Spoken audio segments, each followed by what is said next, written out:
So you had to wind your clock forward, am I correct? I don't really know. To be honest.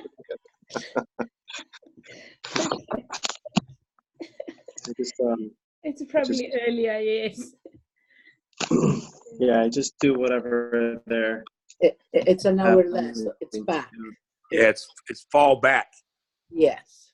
So back meaning that you're earlier than before.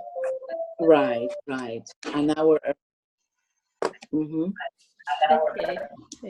Thank you. How's everybody? He's here. Made it. Thankfully, here in Arizona, we don't have the daylight savings. Is it savings in America or not? Yes. But it depends on the state. So our state doesn't change, but other states are falling back an hour. Okay. Realistically, the only state that has that is just Arizona. The rest of the country has daylight savings. Susie, what's the time by you now? So I think Australia, it's 9:30. So a lot of students also in Australia have different times too. Because I think they also experience the same thing as well. I'm not sure. It's daylight savings time is stupid.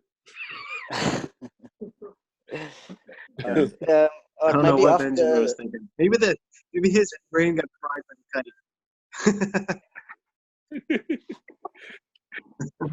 Maybe we'll see if we can do it later or something if we need to. Yeah, it's fine. We can figure it out.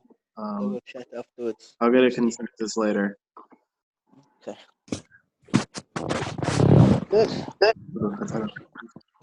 Okay. Right. So, ready to start. Let's get going. And so today's lesson is class number 19 from our book, which is the end of life, which is the lesson is the life cycle is death and burial part 1, and and I'll just discuss it. But before we do, let's just say hello to everybody. So Roxana, hi. Can you hear me? Yeah, I'm sorry. Good morning. Good morning. Yeah. Thanks for coming. Yeah. What time is it by you? 9:30. Okay. 9:30. So, Yeah. No. good. All right. And then Kelly, welcome. Good to see you again. How's everything going? Yeah, pretty good, thank you. Yeah, doing well, thanks. Good, happy to see you. Thanks so much for coming. Thank you. And Mariella.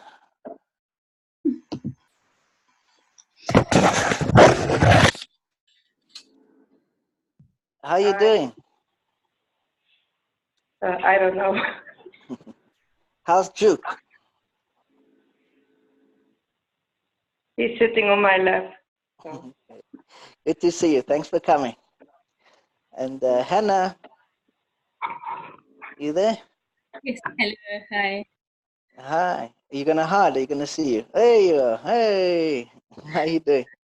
Well, thank you. How is everyone? Yeah, thank God. Good to see you. Thanks for coming. Then Arya, you there? Good morning. Morning. Good to see you. Well, not to see you. I haven't seen you yet, but thanks for coming.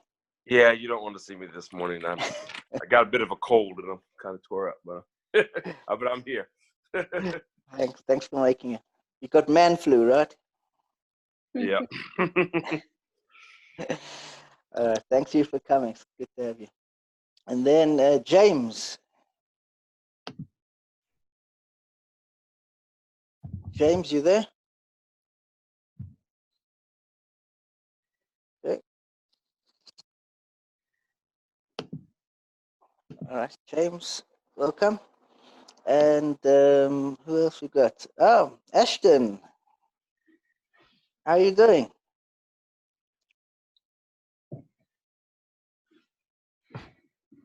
You're on mute.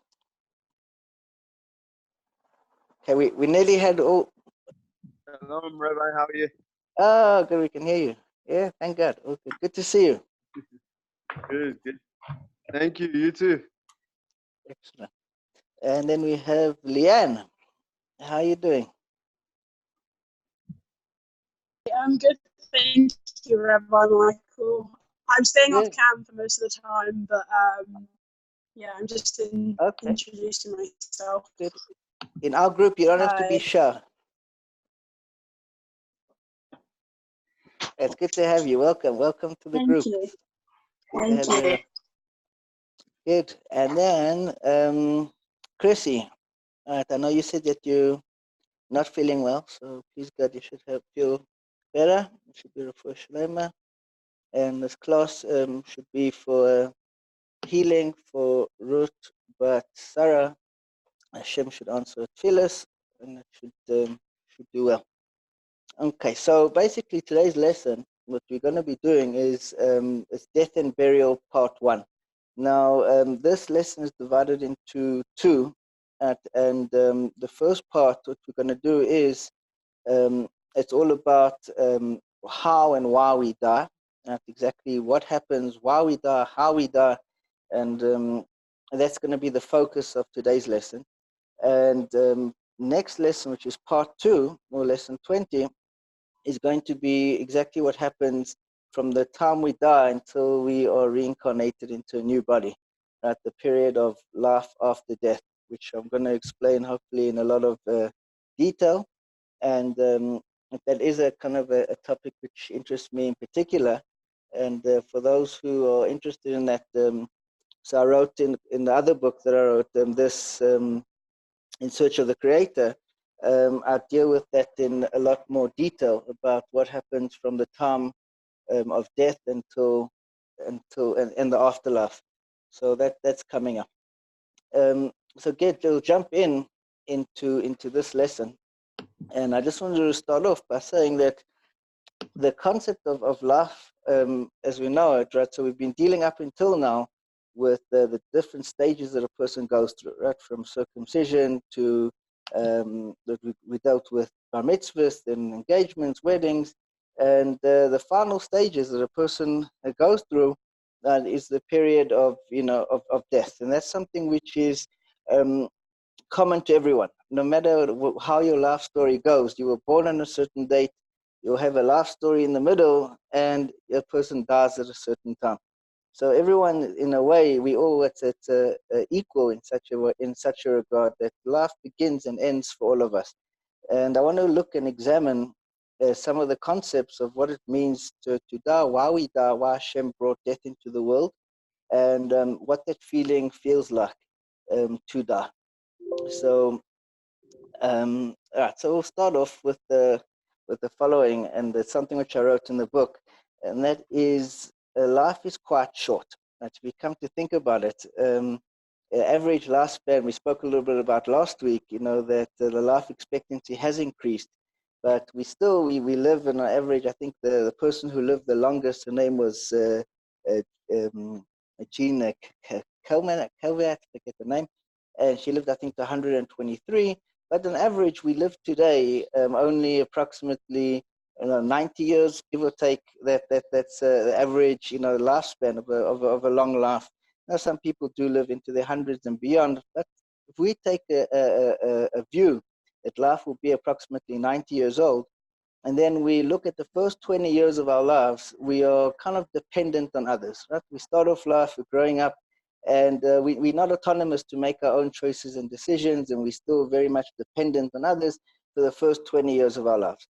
And life also ends off in the same way that we also end the last 20 years. Let's say the person lives till 90, from ages, let's say 70 to 90, right? As our health starts deteriorating and our body starts wearing out, we once again found ourselves in a position of being dependent on others. So in essence, right, if a person lives till 90 and the first 20 years, right, is not free, not dependent, not independent, and the last 20 years isn't independent.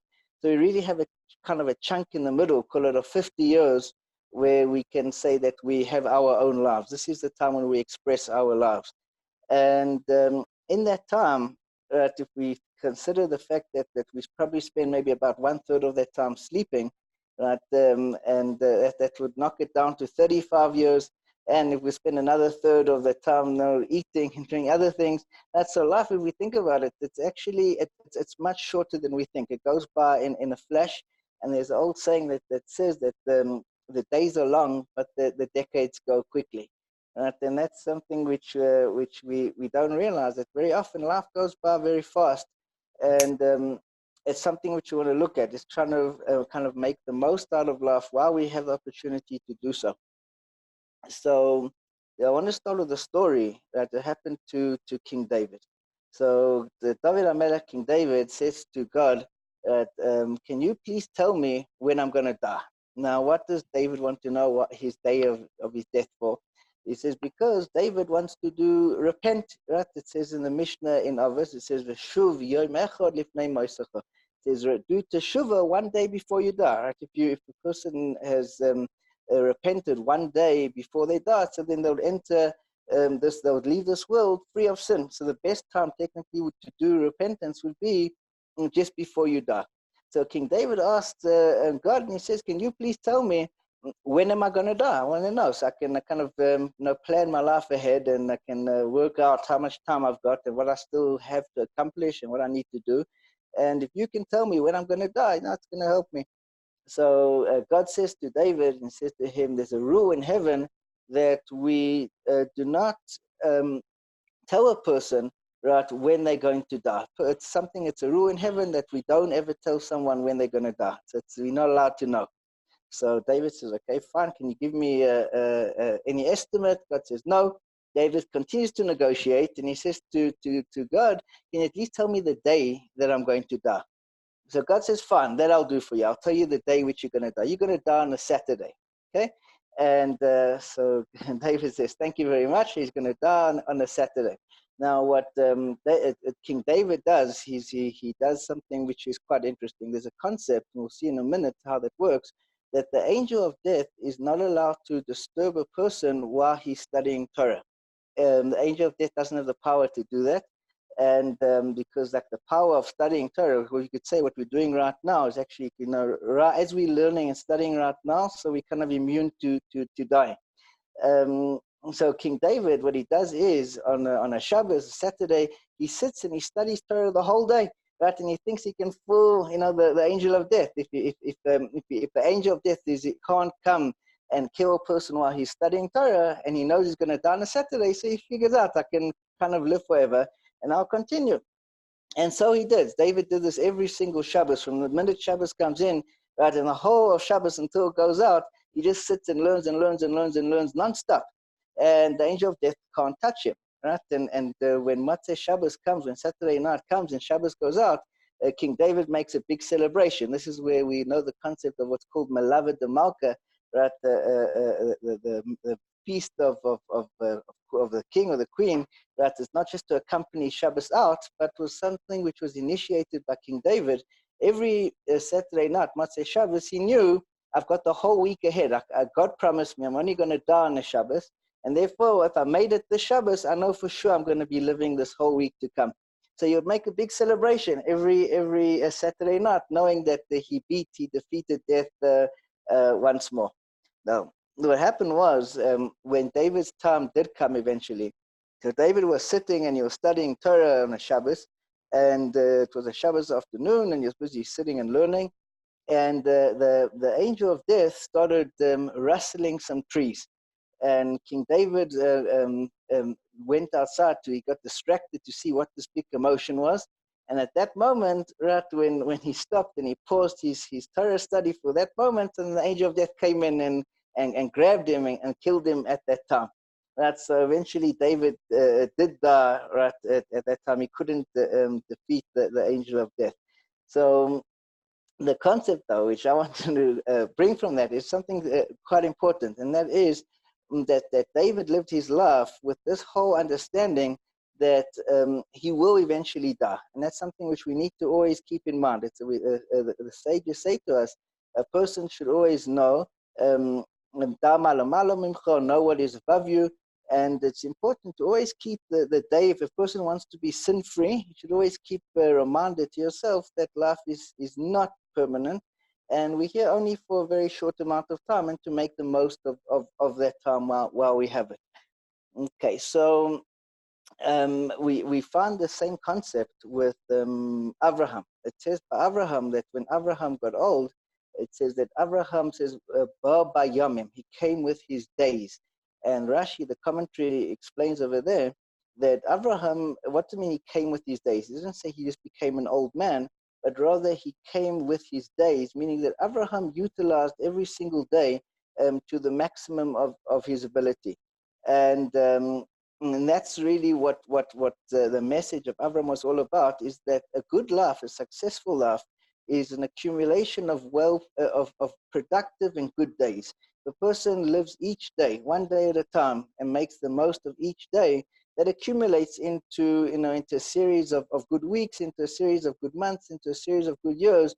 But ultimately, every single day has its own potential and an ability to a fresh start every single day from new, and to maximize and utilize each and every single day. And that was the message that Avraham Avinu was teaching us, that he made the most of each and every day. And that was why it says in the verse that when Abraham died, he came with his days.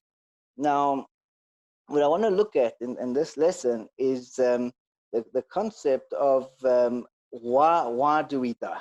Okay, so this is something which is quite important to understand. Why it is that death exists in the world altogether. Why is it that a person dies? So there are some contemporary views of what happens, to our body that allows death to occur. One of the some of what one or two of the theories, right, is there's the concept of cellular death, which basically speaks about they call them telomeres, which are the ends of the chromosomes. And what happens is every time the chromosome repeats and recreates cells, so what happens is these telomeres get shorter and shorter with every replication. And we start off with these telomeres are what they measured in units of 15,000 base units when we're born. And when a telomere shortens and it gets below 5,000 base units, it's no longer able to reproduce and the cell dies. So one of the theories is that as we age, our telomeres, we have a cell multiplication after a number of times, making copy after copy after copy. Each copy is slightly less useful than the copy beforehand, and that causes aging, which eventually causes death. So that's one of the cellular theory of why we die. Now, there are other theories. One of the other theories is what we call pre-programmed death theories, which basically say that a person has given a predetermined lifespan, either based on genetics or based on a number of multiple factors, but your person is kind of programmed to die at a certain age. Now, we do find this concept hinted to in the Torah, and it's by the famous story of when Isaac comes to bless his two sons, Yaakov and Esav. So it says, it says that Abraham says, so Yitzchak says, Lo yodati yom moisi, I don't know the day in which I'm going to die. And Rashi over there commentates, and he says that Yitzchak was afraid that he's soon going to die. Why was that? Because he was approaching the age of when his mother died. And because he was getting to the same age as when his mother died, Rashi says that there's a concept in the sages that 5 years before or after one of your parents die, that's kind of an age which is perhaps you're going to go at the same time, almost like a genetic code. That's how long your family lives for. So Yitzchak was afraid that he's getting close to, and this is kind of like what we call like the predetermined theories of why a person does, that you kind of set a particular period of how long it's possible for you to live for. Now, there are other theories as well, which one of the theories is also cellular death due to free radicals and oxidization. Right, you may have heard of that. A lot of products which are sold today, rejuvenating products, offer to reduce the amount of oxidized cells and free radicals in the body. And that theory asserts that through pollution of the body, or internal mechanisms start breaking down. We call it wear and tear. And as we get older, so our body gets more used, so to say, and eventually that causes death. Now, what is interesting, right, a little fun fact, is that lobsters don't age. Right? The lobster stays the same age its entire life, and we don't know in science why that is, and it throws out the window all these different theories about why. And today we don't actually have a working theory. There isn't any scientifically proven theory of why we age and the link between aging and death. So just so we know where we stand with that. So from a scientific point of view, death is and aging is not something which is that well known. Now, from a Torah's point of view, right, what's the Torah's point of view with regards to aging and dying? So the Torah tells us that the reason, right, of why death came into the world. So death came into the world because of Adam and Eve. Now, just to elaborate on that story, so we know that when God made Adam and Eve, he made them as one whole body. And Adam was on the front, Eve was on the back, and Adam and Eve was one unit. And it's brought in the different commentaries why that is that God wanted to create, when God creates something in its ultimate form of perfection. And therefore, Adam was created in a state of complete perfection. And therefore, he was together with Eve. That would be the ultimate human being.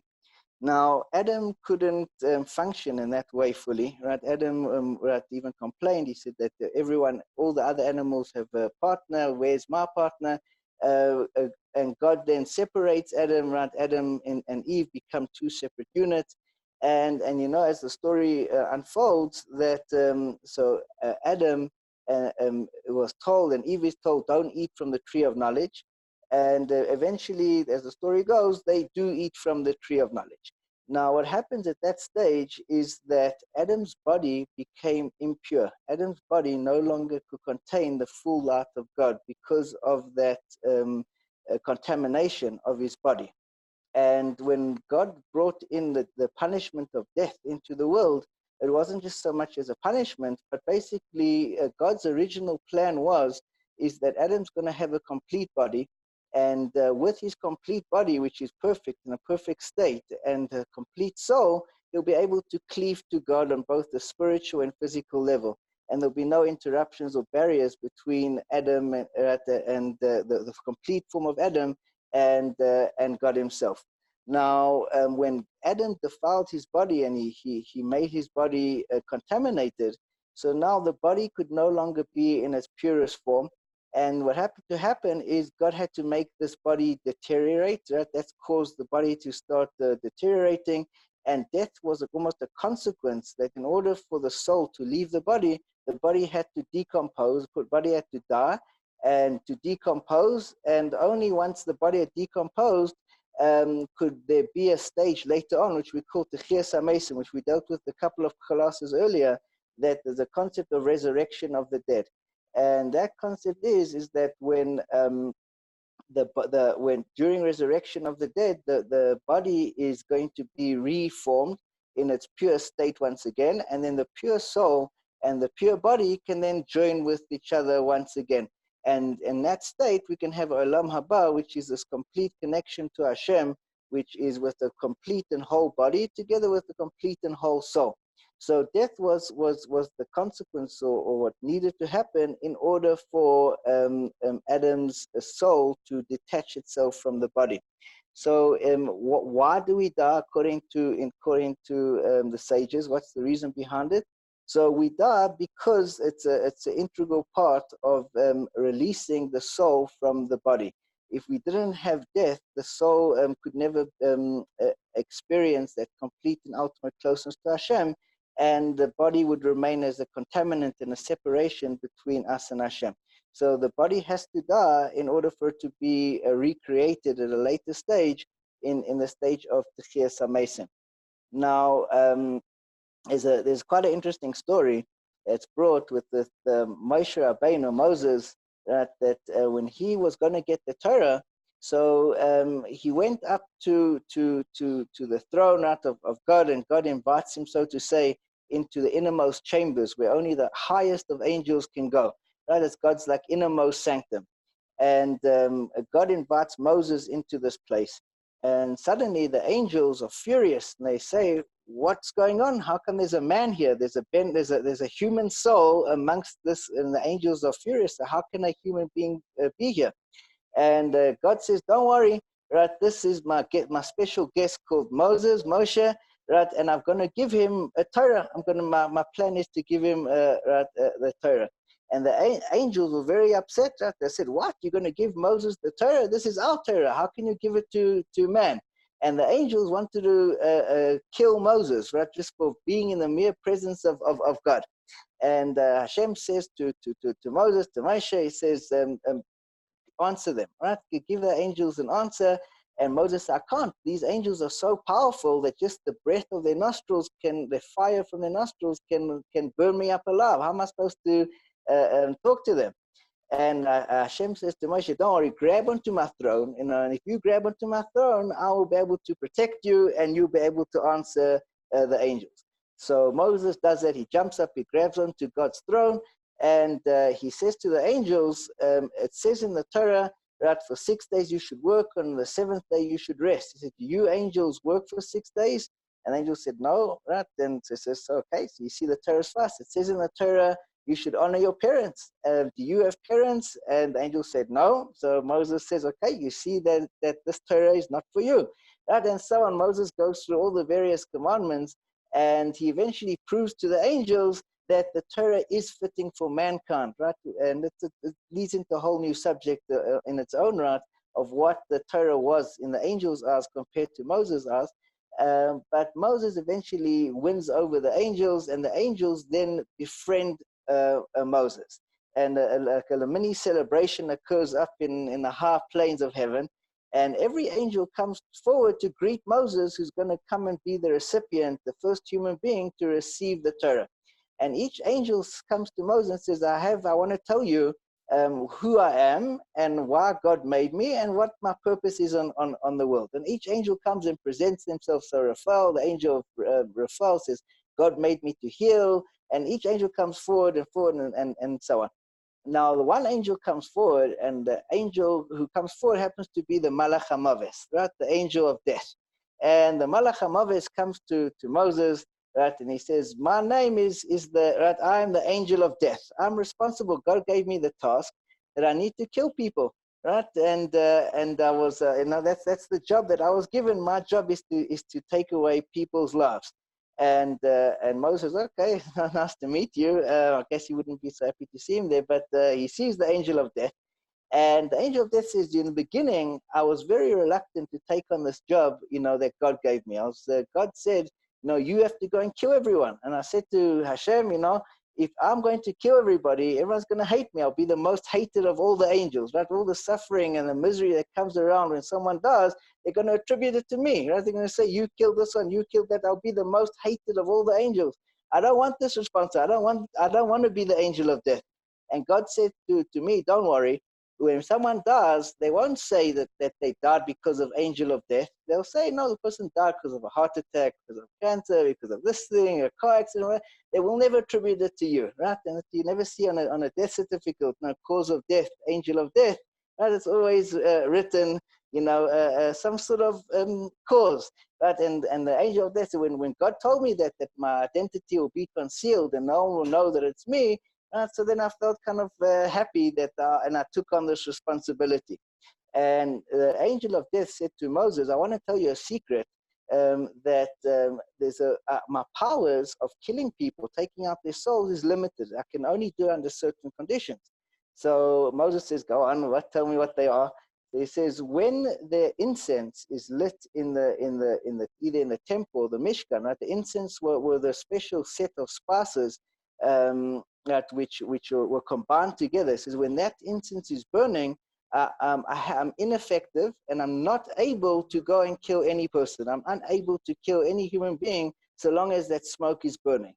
And that's actually why it's part of the service on Yom Kippur. And this is a secret, right? That between me and you, Moses, that whenever this incense is burning, I can't kill anybody. Now, as the story goes, when the Jews were in the desert, so it's brought in the Torah that the people committed a sin. They complained to Hashem about various, and a number of times. And Hashem went and he was going to send a plague to go and kill a whole lot of Jewish people in the desert. And Moses summons his brother Aaron, and he says to his brother, go and collect all the spices and put them together and burn them and go rush out to where the angel of death is coming from and stand there.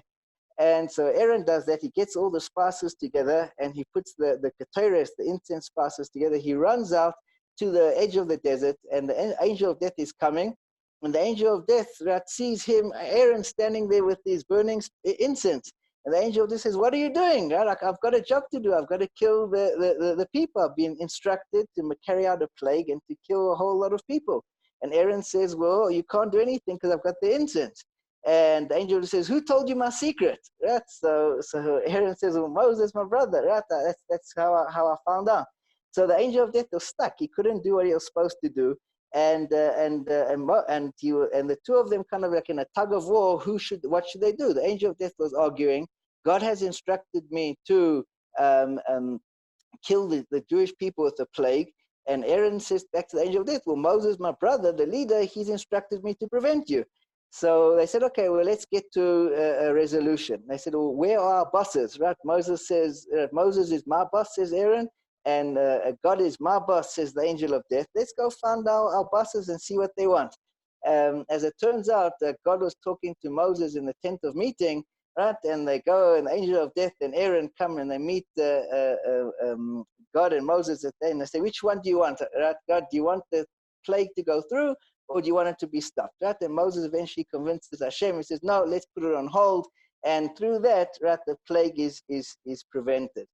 So it's an interesting anecdote of how the angel of death was prevented from killing, and that's something which is something to think about, which brings on to another point, right? And that is we very rarely tend to think of our own mortality, right? It's something which is almost, you can call it a flaw, and that is we very rarely think to ourselves that we as a human being would ever die, right? We often think to ourselves that we're going to live forever, and we don't ever conceptualize or imagine that the time will come when we won't be here, right? And that's something which is blocked from our mind. And the reason for that is based on what we spoke about earlier, and that is that originally when God made Adam and Eve, there wasn't supposed to be death in the world. Death was an afterthought. Death was almost just as a way to rectify the sin of what happened when they ate from the tree of knowledge. If it wasn't for that, death didn't need to exist in the world, and death didn't need to have any place. It doesn't serve any other function but to rectify that situation. And that's one of the reasons why we often don't think of our own death, and that's why we live in a way that we think that we will live forever and that life is continuously forever. But the truth is that every person has a time when their time is up, and that's what was brought into the world. It is brought, though, that in the times of Mashiach, so when life would improve for everybody, that there would no longer be a need for death, right? So when we discussed that earlier, according to some commentaries, death will also cease to exist.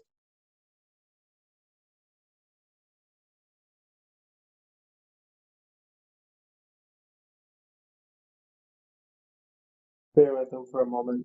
Obviously, we know he's back home.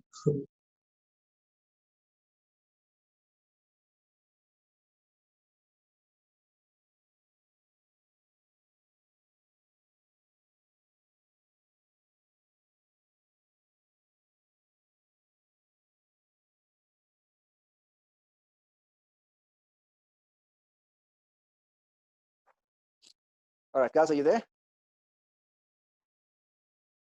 Okay. Good. You can hear me? Just give me a thumbs up if you can hear me. Good. All right. Okay. Now, I'm not sure what he was saying. All right. Now, I wanted to discuss the next concept, which is how we die. Now, what happens? Right. We discussed why we die. So I want to discuss how we die. Now, it's brought in the Gemara in Brachas. It says that we bring a verse and says, "Lamaves toitzos," for death there are outcomes. The word toitzos means outcomes.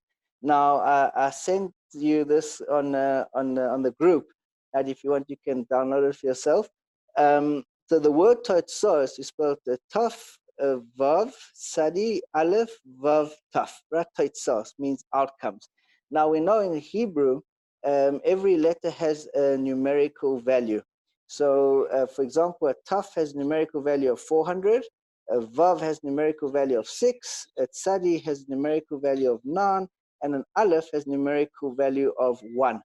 Now, when we take this word toitzos, right, and you add them up, right, you have 400 plus 6 plus 90 plus 1 plus 6 plus 400, you have a total of 903. Now, the Gemara says that there are 903 different ways to die. Right? There's 903 different types of death in the world. Now, what that means, and the Gemara says the following, it says that the easiest way for a person to die is what's called an ashika, a kiss from Hashem. I'll discuss in a second what that means. And the worst way for a person to die is what's called askara. They often translate in modern day translations as a sickness called diphtheria, which is kind of like a throat disease. I'm not sure if it is that. It seems more to be something different from the other explanations. But the Gemara basically says that there's 903 different ways in which a person's body and soul get separated. Now, what is an ashika and what is askara? So an ashika, we know that Moshe, his death was an ashika. An ashika means that God came to Moshe and he appeared to him in such an intense level that his soul wanted to cleave to God, and it was almost like a magnetic power that his soul was so, like, call it in a state of euphoria, that his soul had to jump out of his body. It could no longer be contained within his body because it had automatically wanted to jump and be close to Hashem.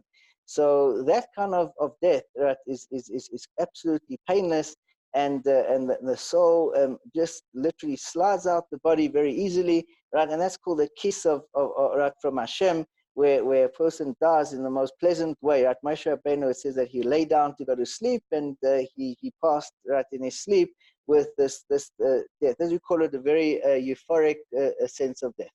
The most painful, the Gemara says, is what's called askara, right, whatever that the translation is. And there the Gemara says that it's almost a big torment for a person to die in this method. Now, there's 903, right? If you think to yourself that there's many ways in which a person can die. So it means there's 903 different ways in which a soul can be separated from the body.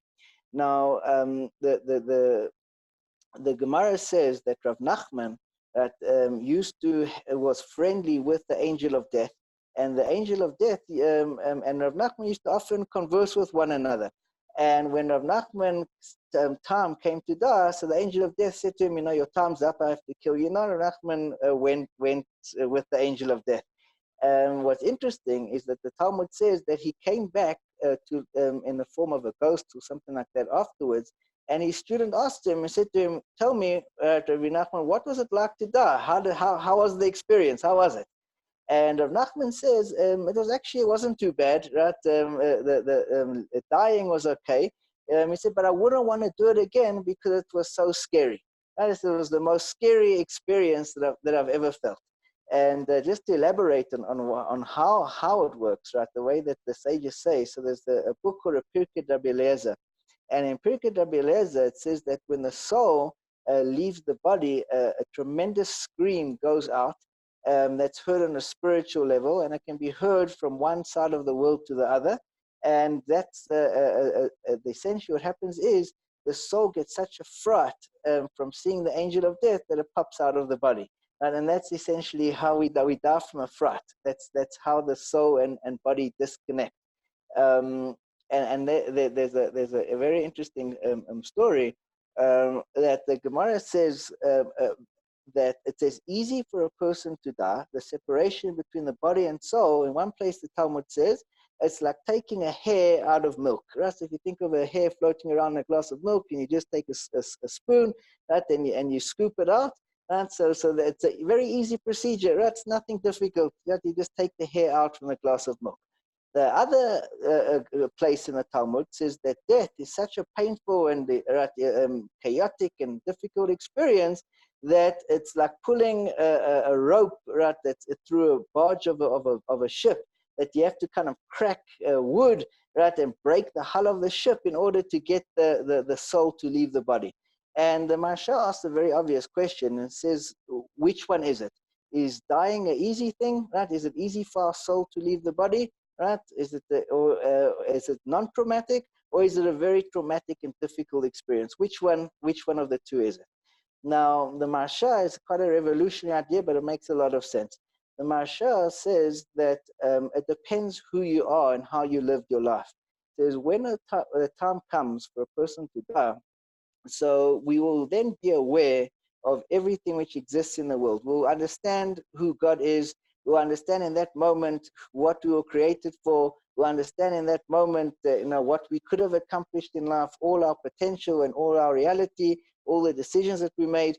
Now, if we've lived a good life and we've been righteous and we've lived with God our entire lives, so when the time comes to go, right, we'll be more than welcome. We'll be happy. We'll say, okay, the game's over. I did a good job, and I won the game, and I'm happy to leave. And for that kind of person, right, for a righteous person, so leaving the body behind, it's kind of, I'm done with it. I don't need it. I'm finished with it. I can now move on. But for a person who has been not so righteous, or a person who's lived his life but not to his full potential, so then a big struggle ensues. Right? Suddenly, a person is aware of all the potential which lay before them and the greatness that they actually had inside of them, and the unused opportunities which they've missed, and the chances they could have spoken to Hashem and dealt with them and lived a much higher, loftier life. And suddenly, in that moment, they realize it's over. Right? Now there's no turning back. And for that person, says the Maharsha, there's a big struggle which ensues between the angel of death and the soul. Right? The soul says, I want to stay a little bit longer. Right? And the angel of death says, no, your time's up. And between them, that's a huge fight, and that's the type. So it depends on the type of person that you are. So if a person has led a good life, so then to leave is not going to be difficult. But if a person's led a life which is falls short, and he realizes that opportunity is missed, so then he's going to struggle. Now, I once heard an interesting thing. It says that one of the things that the Malach HaMavet does with a person, he tries to negotiate, and he says to the person, I'll let you live for a little bit longer, but if you have to cancel everything which you've done until now. Right? And at that stage, a person can maybe say, fine, I'll let go of all the mitzvahs I've done, but just let me live a little bit longer. And that's kind of a struggle which ensues between a person's soul and the Yetzer Hara. Now, this answers a very important question, which we find with Jacob. We know that in Jewish law, we'll deal with it maybe a little bit next week, one of the laws of burial is that a Jewish person is not allowed to be embalmed. Now, embalming is a process whereby the body is preserved, right, to maintain, and it doesn't rot and go off, right? It was done in Egypt a lot. Now, Jacob, who died, he was embalmed. Okay, it was a sign of honor to be embalmed. Now, the commentaries ask, how could Jacob be embalmed? It's against the Torah law. Now, one of the answers is very simple, that the Torah had not yet been given at Jacob's day, and therefore it didn't apply to him. Such a law didn't exist. But that's not a satisfactory answer, because we know that Jacob kept the entire Torah. So the fact that he was embalmed goes against the law of the Torah. So one of the explanations which is said is that the whole purpose of death is for the body to separate from the soul. Now, the more a person is connected to physicality, so the more his soul is entwined into his body. As if you're very lustful and very involved in a physical world, it takes a lot of decomposition for the parts of your soul to slowly detach from the body. But if a person is completely spiritual, then the body is just this kind of a receptacle. It's like a container. and the soul is not really entwined in the body, and therefore the body doesn't need to decompose for the soul to leave. So Jacob, who was a very righteous man, he didn't live his life for physical pleasures. He wasn't involved in his physical body. It didn't mean that it was just a vessel for him to conduct his affairs. So for Jacob, it was easy for him to leave, right? He wouldn't need to be stuck inside of a body. And therefore for Jacob, he was able to embalm because it wasn't necessary for him to have a decomposition. But for regular people, right, the way the soul goes only slowly by deterioration of the body. And there's an interesting story which is brought with the Vilna Gaon. So we've spoken about the Vilna Gaon a number of times. The Vilna Gaon was also a very big tzaddik, a very righteous man, and he was buried in one particular part. I'm not sure if he was buried in Vilnius or he had to be moved, but in any event, the place where the Vilna Gaon was buried, the government or the town wanted to build a highway through that road, through the Jewish cemetery. And one of the graves which had to be moved was that of the Vilna Gaon. And when they came to exhume the body and to rebury it, they found they had to open it up, and they found that the body of the Vilna Gaon was still completely intact. It was more than 150 years after he had died. His body looked like he had just died the day before, so much so that the water which they used to cleanse the body before death, right, they call it the tahara water, the water purification, was still wet in his beard. And, which meant that he had not decomposed at all from the time of his death and until the time when they had to exhume him and rebury him. Now, it makes a lot of sense. We found this in a lot of times, that a great tzaddik doesn't need to decompose, right? Because they were never so attached to their physical body. But a person who was attached to their physical body, the soul remains entrapped in the body. And that's how the sages explain, is after a person dies, and we'll deal with it, please God, next week a little bit more, but after a person dies, so their personality and all their attributes is all kind of stuck within their body, and only through the decomposition of the body, slowly, it does the soul get released. And only when the body is fully decomposed does then the soul feel free and able to move forward. But with a tzaddik who wasn't entwined and entrapped inside of his body, so that soul it can easily leave, and that's what we found. A lot of tzaddikim, at the end of one, just the interesting thing, and then we'll take some questions. So I'm sure some of you have heard of Nostradamus, right, the famous fortune teller, right, who was able to predict a lot of future events. And some say that he used the Kabbalistic concept in order to predict and tell the future. The story goes that in, I think it was 1763, 3 soldiers came across the tombstone of Nostradamus, and they exhumed his body. And being the one who can predict the future, more than 500 years earlier, that he had been buried with a placard saying 1763. And he kind of foretold that his body would be discovered in the future. Now, the story goes, I don't know if it's true or not, but the story goes that when they did find Nostradamus, his body was still intact and he hadn't decomposed. So whether he was a great man and he had some kind of superpower or not, I'm not sure. But that's an interesting concept, that the decomposition of a body is part of the releasing of the soul. All right, so if you guys have any questions, you can unmute yourself, guys, and I'll take some questions from you.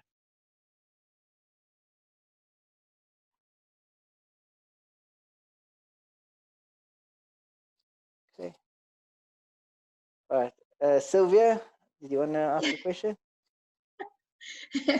First, I just have to say, this is pretty deep. This is really deep to think about this. Does Hashem, I mean, okay, you talked about Hashem, how he won't tell you when you're going to die. Is it ever a time when he tells you how you are going to die? Yeah. So there's a midrash in Parshas Pekudei, Midrash Tanchuma, which says that before a person is born, So the angels take you on a journey of your life and show you exactly how you're going to die, where you're going to die, and where you're going to be buried. And you've actually, everything which has occurred to you in your life is something which you've seen before. So yes, we do know it's kind of somewhere buried in our deep in our subconscious exactly how we're going to die. The when is could be that it's there, but we're not going to be consciously aware of it at any point. Something which is purposely hidden. And the reason behind that is that a person should live their lives in the now, in the present, and not live in thinking that I'm just going to, going to live a bad life, and then I know my date of death, and I'll kind of fix it just towards the end. And so that's kind of perhaps a reason why it's hidden.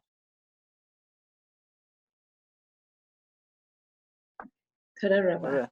Okay, good. Anyone else? Questions? Yes. Hannah? Yeah.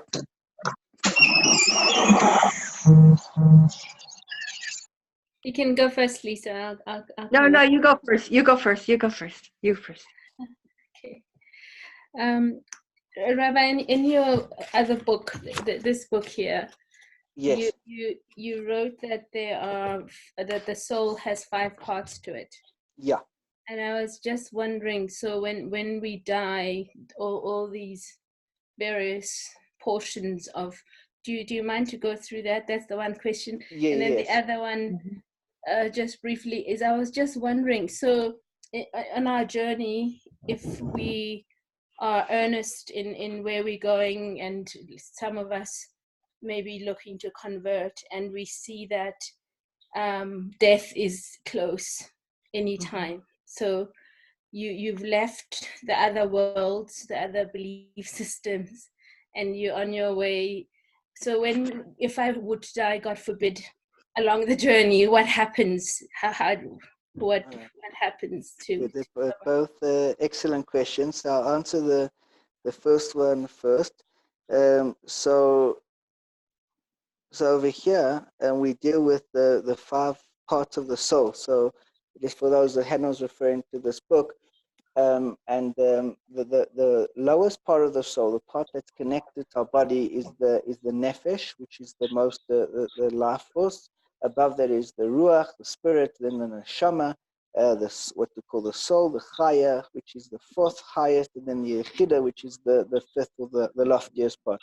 Now, when a person dies, so all the parts leave, right, including the nefesh, right? That's the distinction between being asleep and being dead, is that the nefesh leaves the body as well. Now, with regards to how that happens, so the nefesh, because there's a verse in the Torah which says, "Ki adam hu nefesh," that the blood contains the nefesh, which means that the nefesh is very, call it the most involved in our physical being. And that's part of why we have this decomposition and the ability for the nefesh to leave as well. It is brought that for the first year, we'll discuss it next time, please God, in more detail, but for the first year after a person dies, it's actually a person's soul can still come back. And there's a whole science of necromancy where after the first year before a person's died, their soul, that nefesh part, is still together with the body, and the rest of the spirit can be summoned back into the body through, and sometimes the necromancy was done like that. Even resurrection of the dead happens after a year goes past. It's also why we have mourning for a period of a year, because after a year passes, so by that time, then even the nefesh has departed from that physical body. So in a nutshell, the answer to your first question is yes, all the parts will eventually separate. There is a tiny part which remains with the body even after death, and that's also a concept of why we go and we pray sometimes at the gravesite of Sadiqim, is because a tiny part of them will still always remain even after they're fully used, but it's not going to affect them spiritually. So that's the first one. The second question that you asked was, what will happen if a person, God forbid, dies before they completed a task? Okay, so you're not alone in that. Moses had the same dilemma, right? And Moses says to God, right, if you're going to kill me now, what about going into Israel and building the temple? What about my mission, right, that you put me on the world to do? So ultimately, when God takes a person, when a person dies, Hashem knows where a person's holding. So if a soul which didn't, let's say, complete what would be on a worldly plane at a particular task, God knows where you're holding with regards to where you were meant to get to. So that's in God. So that's not something we need to worry about. Obviously we'll try and complete as much as we can, while we are alive.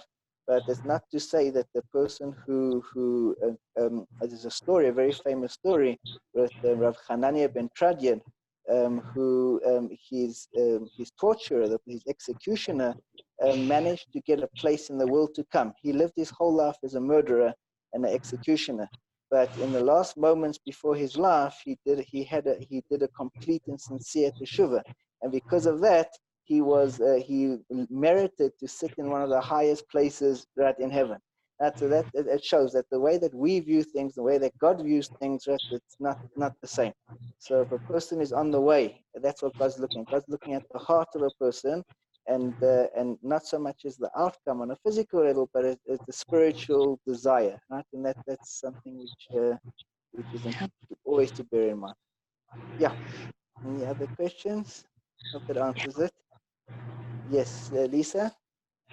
Yes, my question was, what if a person dies, but they suffer greatly before they die? Like the physical body suffers, it's horrible to see, but they suffer greatly. Is that because they weren't righteous enough, or is that because usually it's quite the contrary, and that is that one of that's brought is a story with the Chafetz Chaim, and the Chafetz Chaim brings I don't know if it's a parable or if it's a real event that occurred to a person who had a near-death experience, and he went into heaven, and before him in heaven they were judging his good deeds and his bad deeds. And this particular person, they started to say, okay, bring out his good deeds, and they started piling them onto a scale, as they often use that mashal, that parable. And his good deeds, start accumulating. He's very proud of himself. Then they say, okay, bring out the bad deeds, and they start stacking them up. And it doesn't take long before his bad deeds are completely disproportionate, right? And it turns out that this person is going to be judged unfavorably. And the man starts shouting and screams, they cannot get rid of them, cannot get rid of them. And they say, did you have any suffering in your life? And they look and they said, yes, this man suffered. So they said, okay, add on some of the suffering onto the side of the good deeds. So they put the good deeds and the suffering together and starts pulling up, right? And they put more suffering and the more suffering until, right, his good deeds in combination with his suffering, right, eradicates and outpowers all his bad deeds. So the Chafetz Chaim says that the person who suffers in this world, it's a big way to cleanse a person. Right, a person suffers through life, so his bad deeds can kind of be negated, so to say, or not severely punished because he's already received a punishment by his life. So very often, right, and that's what the sages say, that a person who suffers before they die, it's almost like, in a way, a gift, or it's not nice to think of it, but in a way, Hashem is cleaning out any potential sins in this world, that when his soul departs, there's no outstanding balance. Right? So Hashem's actually paying off or clearing his account, so that when that person leaves, he leaves with the positive balance. That makes sense. Okay. I have a question. Okay, good.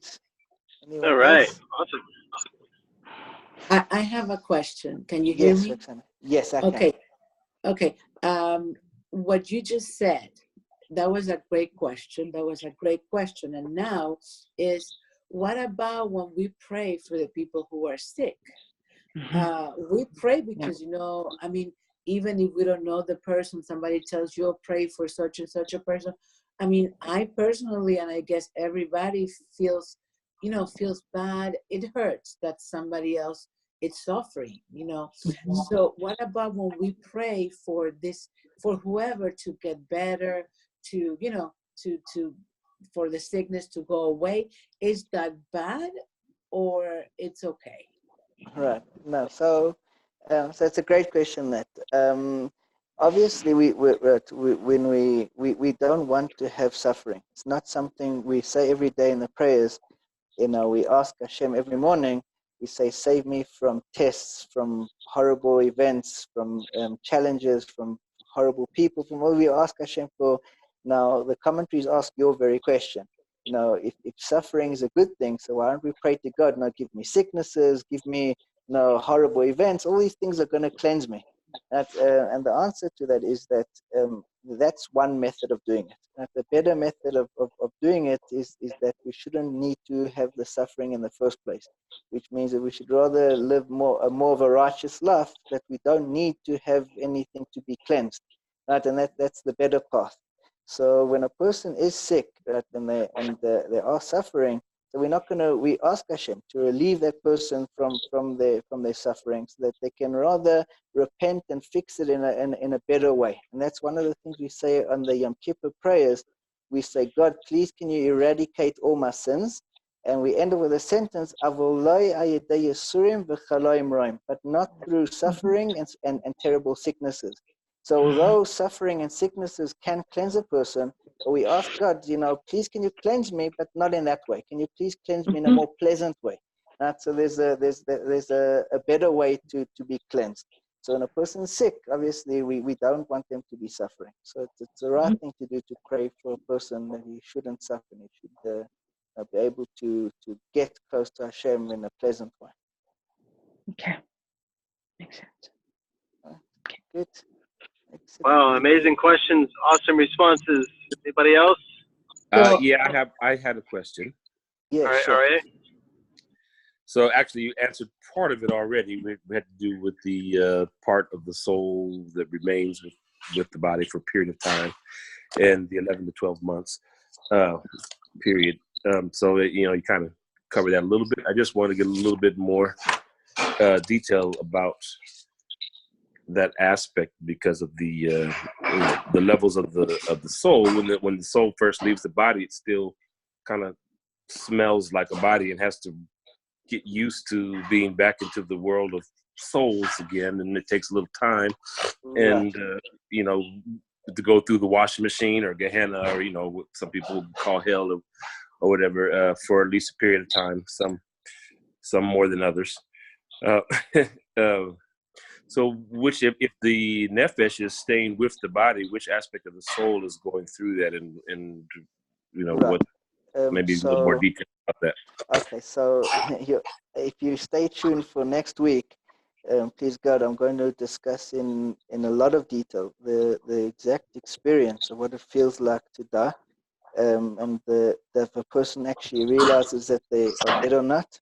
And I'll bring you some of the sources which describe that a person who dies initially doesn't even realize that they have died, and just on a very visceral and emotional level what it feels like, and how the different parts of the soul reconnect and rejoin to the world of souls, and then how that happens. So I will go into detail, and so that your questions are class, in its own right.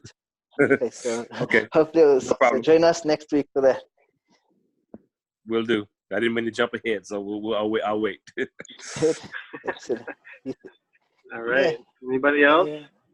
I have a question. I'm not sure if it's jumping ahead or not, and I've heard so many different things on this. In that year period that you were talking about, is it, now of course in Christianity I was taught it was a demon, and then I've had rabbis tell me that wasn't true. When past relatives will show themselves to you, what is that about? Okay, so in a nutshell, that year period is not defined for everyone as a year period. It all depends on what the soul was involved in during the lifetime. The best way to describe it is kind of a cleansing period and a period of readjustment. And it's in that period where we get used to being souls once again.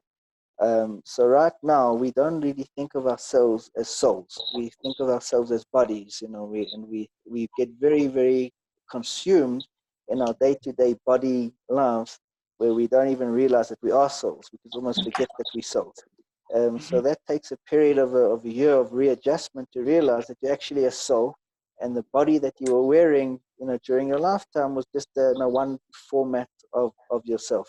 So essentially, depending on who you are and the life that you experience, that's the process that happens in the year. For some it can be torturous, for others it's not. It all depends. There's a lot of factors. But then again, we'll discuss it in more detail next week. If it's demons, if it's torturous, you know, if it's pleasant or unpleasant, then how long it has to last for, and what the purpose of it is for. Okay. I just want to know the name of the book. Can you show it again? Which book is that? The book that you were showing. Oh, so it's this book. It's called In Search of the Creator. Say it again. Let me see again. In Search of the Creator. Okay. Yeah, we can also put a link up on the WhatsApp group too for everybody. Yeah. Okay. Okay. Good. So, Rabbi? So, yes. Can I have May a I make a question? real quick little statement? Yeah, sure. I just wanted to say that I have learned about a lot of this over a period of time for years, but it was very much just academic until a couple of years ago when my father passed away, and we were able to be with him through that whole process, which was a real blessing in that. And it was amazing to me that it became very real. Everything that I had learned about what we're discussing, I experienced it, in a way that it was. I don't think that's hard to express, but it just really made it made it very real, and and made it in a very practical way understandable. Yeah, sure. I mean, I would fully agree with you. I have seen that on a number of occasions. You know, how what seems just theoretical, you know, once you see it in action and in practice, and you see it in front of you, it clicks and makes sense in a way that wouldn't, you know, until you've seen it happening. Mm-hmm. Yeah. Right. Antoinette, did you have a question? Yes. I have a technical question. So is this the time the class is going to be from now on? I mean, for now, because our time change happened, and I have 2 classes at the same time now. Right. Different classes. So I don't know if your time changed already. My time didn't change. But okay. Okay. If we can sort out, if people will be available at instead of 4:30 but 6:30 my time, so 2 hours later, if that would suit everyone better, I can move it for the next month or so, or even till the end of the year for another 2 hours ahead. So if that works better for you, just let me know. Yeah, I don't know if anybody else has that problem. If not, it's fine. I can always listen to the classes and show up like I did today. but Okay. I just wanted to ask because I don't know what to do, and I didn't know it had changed so much, and I went into class because I wasn't sure what time, and all the people were already at questions. So okay, so I can, yeah, it's a pleasure. I can. Please God, move it 2 hours forward if that suits everybody. We can maybe just take a poll and see. We can maybe do a doodle poll. If everyone can just send me their details of where they're exactly at. I know some of the people are in America, but I just need to know so I can figure out, because we have people in other parts of the world too. So we're gonna try to figure that out for everybody, so it works best. Yeah, if we actually go back an hour, it would be very difficult for me at where we're at, because I'm already at early in the morning. Right. Okay. So whoever can do 2 hours later, just let me know. I know in Australia it's going to be much earlier in the morning, and it's going to be hard for Kelly. What time is it for you now?